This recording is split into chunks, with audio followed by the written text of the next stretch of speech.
Hey everyone, I'm Kristen Cantrell. And I'm Angela Fazio. You're watching Moms in Real Estate spinoff, Girl Educate Yourself. And today we're talking to our good friend, Mandy Gigliotti. Yes, and she's going to be talking about work-life presence. And I'm so excited. Mandy, welcome. Thank you so much for having me. I love all of the content you guys are sharing and so happy to be here.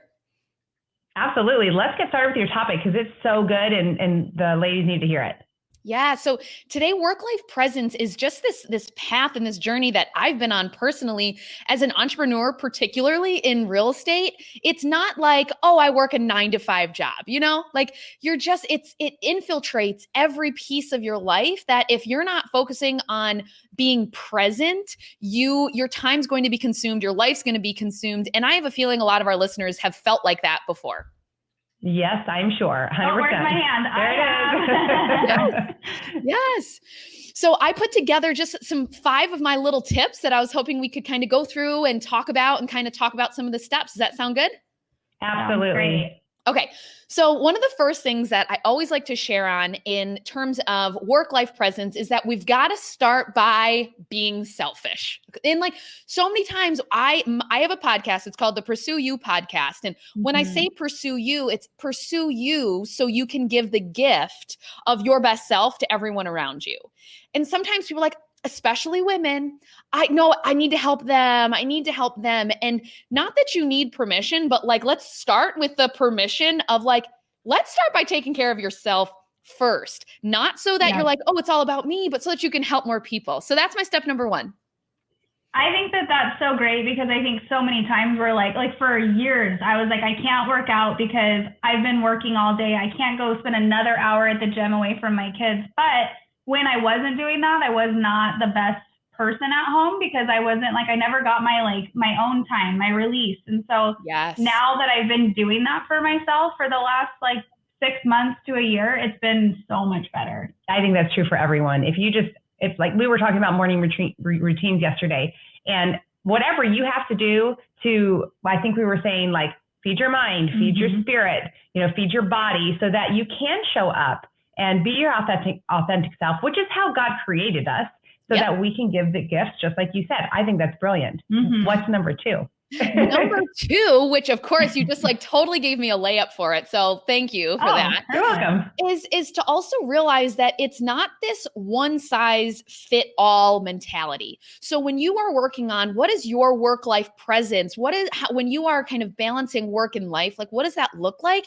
It's this idea that it's not one size fits all. Somebody is saying, listen, I am going to get re-energized by reading this book, or I'm going to get re-energized by sitting alone in your car. I'm not judging. Go get a foot massage, go get a facial, go work out, whatever it is. It's so often we feel like I need to work X amount of hours a week, and then I need to do this. And you look for everyone else's expectations of you and how you should mom and how you should wife and how you should lead to determine how you're going to live your own life. So it's not a one size fits all mentality is my second point.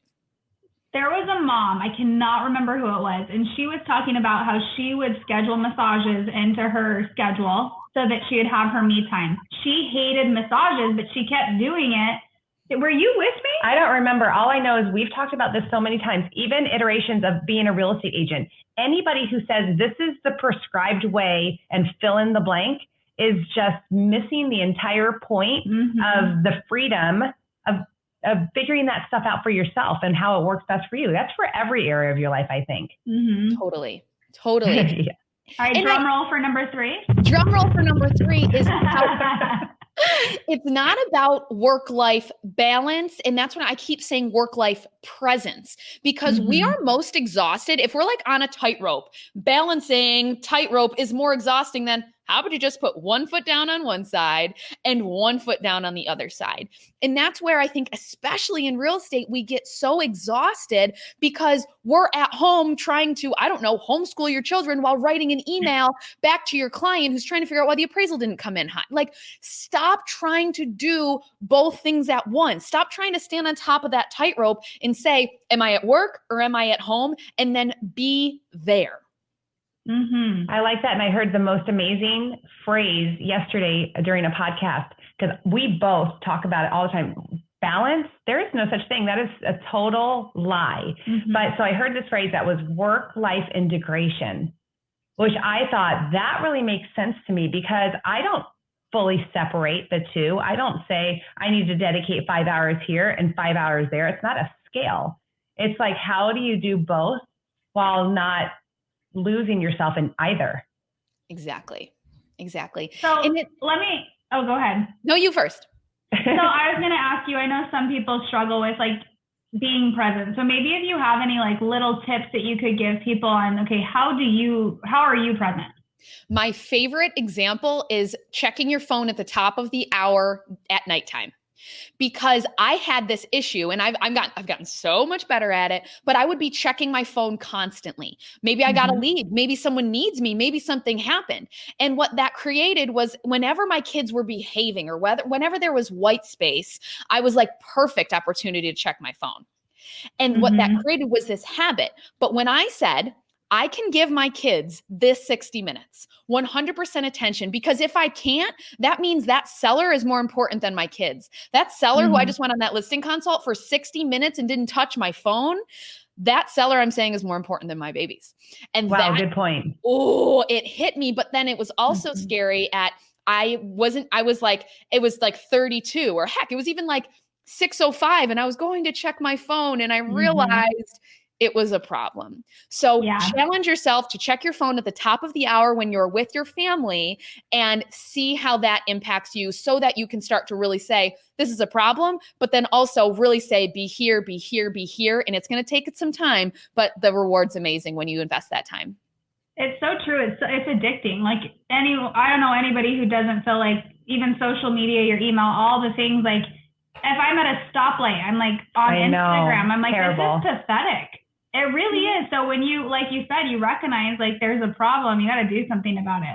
And I have to turn my phone upside down because the flash makes me go like this. So I make sure it's upside down. Yeah, I'll start seeing it flash and I'll start getting anxiety. I'm like, or at the dinner, if I'm at dinner, I always leave my phone in the other room. And if I don't turn it on silent and I start hearing the dinging, I'm like, oh my gosh. That's way too much. Problem. Exactly. And that kind of ties into the fourth point, which for me is you, as you're busy building your business plan, because I can bet any realtor, you're probably having some sort of a business plan. You know your numbers, how many contacts, leads, appointments, pendings, you know your numbers, but do you know your numbers in terms of your life plan? So all of these are kind of sequential in the fact that you have to determine what's going to work for you. What do you need so that this fourth piece, we're starting to bring it all together to create a life plan about what numbers matter to you. And when I'm talking about life plan numbers, I'm talking about how many nights a week do you want to be home for dinner? How many hours do you want to sleep? How many hours do you want to have completely by yourself for your self-care, whatever that looks like, whether it be working out, whether it be listening to podcasts, whether it be sitting by yourself, going for a walk. What do those date nights, what do those numbers look like so that you can really start to get a handle on? Because if you don't have a handle on your life numbers, my business numbers are going to take priority every single time. Oh my gosh, until you said that, I didn't realize it, but I'm literally obsessed with my life numbers. Like I make sure that I have certain numbers, certain hours of sleep most of the time. I make sure that I have my workout time, my dates 5 or 6 nights a week with my husband. I mean, I'm obsessed with my life numbers. And I never even considered that before you said, and it wasn't even intentional. It's just that important to me. Yeah. And I've never heard anybody put it the way that you put it. I love it. Yeah. And great. I think, Angela, what you're sharing is like, how long have you been married? Over 20. Oh, well, we've been together over 20 years. So when you think about that, like this is the message that I wish I would have heard when I got into real estate. Heck, when I first got married, because it's all of these things that you're like, oh, those just come naturally. They do. Like they don't come naturally to so many of us that it's amazing how when you look at people who've been married for over 20 years, it's like success leaves clues like, oh, that's important. Date nights are really, really important. Yes, time together, especially when you guys do so much together too, having that separate time. So the final piece and the fifth piece to this is building your guardrails. And I like to say, and this visual speaks so much to me, is visualize yourself driving down a road and the road is business and the grass on the side is life.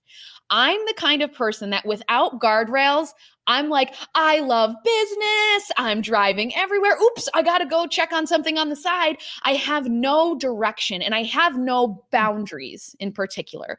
So when I talk about this fifth and final piece, which is having guardrails, it's really so that you can have boundaries and so that you are protecting yourself from life getting too much into business and business getting too much into life. So these guardrails are this really final key that is so important to like protect yourself from like your natural tendencies. Oh my gosh, I feel like we're on like a professional show and you're like a professional person that we're interviewing, like the best we've ever had. Like you're amazing. It was so good. I love this stuff. Well, it's succinct. The way that you communicated this thing, it's like people can follow it. It's succinct. It's these 5 steps, and you can consider each of these steps and consider how you're doing. Like it's a little temperature check.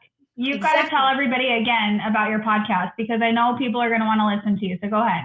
Yeah. So it's the Pursue You podcast, encouraging you to pursue you so you can give the gift of your best self. And I'm a mom. I'm an entrepreneur. We have 2 other businesses. My husband owns a chiropractic office, and then we also own a daycare. So I talk about everything from entrepreneurialism to my faith. I love Jesus. I talk about everything from momhood to taking care of yourself to hiring and firing and leading your team. So I just do all of the wide assortment of topics. So far, I think I'm at like around episode like 65-ish. So I've got a bunch of episodes you can tune into. And of course, follow me anywhere on social. I just love you. You're so great. I do, Mandy. This is the second time you've been on one of our shows, and it won't be the last. Yes, and you guys, if you have not seen her episode of Moms in Real Estate, go to Moms in Real Estate's iTunes, and you will find it on there because it was awesome. You can hear more about her story and her life. And hey, ladies, if you're out there and you want to come to Arizona because it's so beautiful here, on April 22nd, we are having a Moms in Real Estate and Girl Educate Yourself get together. You don't even have to have been on the show, but you can have a chance to meet some of the past guests. We'll have a great time drinking mimosas or wine or just coffee if that's what you do. I have a coffee truck and it's actually really cool. And an awesome speaker that Kristen has lined up that will talk to us a little bit of like work life and presence is really what she's going to be talking about. So if you want to join us, contact us and we'll give you more details. April 22nd in Arizona. Thank you guys for listening. Mandy, thank you again. You were amazing. So welcome. Thanks for having me. Appreciate it. You guys are awesome.